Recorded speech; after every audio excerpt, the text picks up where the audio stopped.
সম্বল আজি হে কৰুণা উদয়ৰ কাল উস্ক মন্ত্ৰ উচ্চাৰণ প্ৰাণহীন ৰূপকৰণত না খেকিব কেতিয়াও সিদ্ধি দানৱৰ ক্ষেত্ৰত আজি তব পূৰ্ণ তপস্যা শংকৰৰ নামতে আত্মবলি ক্ষেত্ৰ উদ্ধত যেতিয়া তেতিয়াই পৰমাৰ্থ লাভ ঘটিছে তোমাৰ দুষ্ট আমি লোৱা তুমি মনোমতব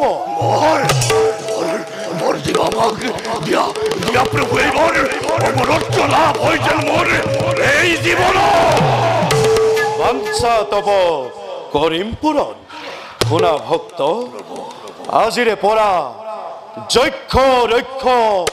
দেবতা গন্ধৰ্ব হবাৰে অবৈধ তুমি হবাৰে অজেয়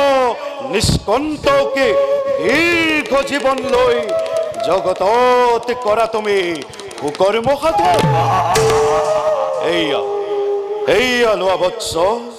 বিশ্ব বিনাশিনী কুল তোমাকে কৰিলো প্ৰদান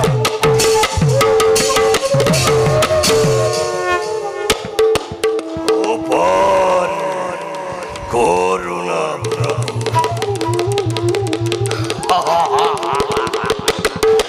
কিন্তু মনত ৰাখিবা সম্বল আত্মবতে দেখিবা সবাকে অনাহুত আকাঙ্ক্ষা যেন নকৰা কদাপি যদি কোনো কালে কোনো সময়ত হিতাহিত জ্ঞান খেৰুৱাই ভংগ কৰাই হাৰূপম ৰীতি তেতিয়াই আত্মজ হব মৃত্যুৰ কাৰণ অকাৰণ তৃষ্ণা আৰু বৃথা লালসাতে আহ্বানিলে কাম প্ৰদিব আত্মজ মদন হব সম্বৰৰ মৃত্যু বিভীষিকা কৰিলো প্ৰকাশে চিৰ ধ্ৰুৱ ভৱিষ্যত বাণী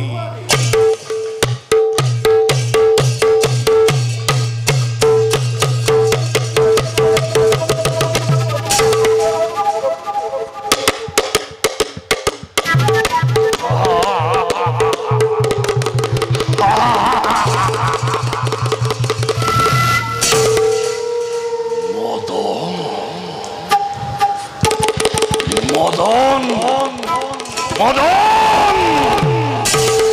সিদ্ধিৰ নিচাত সকলো পাহৰিলা ফুলনত হৈছে যাৰ নাক শিৱ নিৰ্জনৰে যুগ যুগৰ আগত এই মদনৰ অস্তিত্ব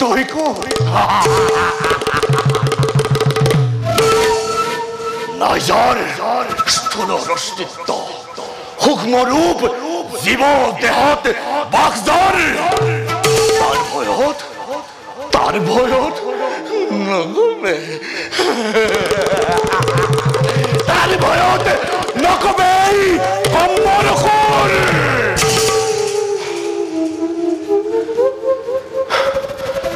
তথাপিতো মাতৃজ্ঞানে ৰমণীক ৰাখি মন্তৰত মদনক দাহ কৰি ৰাখিম নিশ্চয়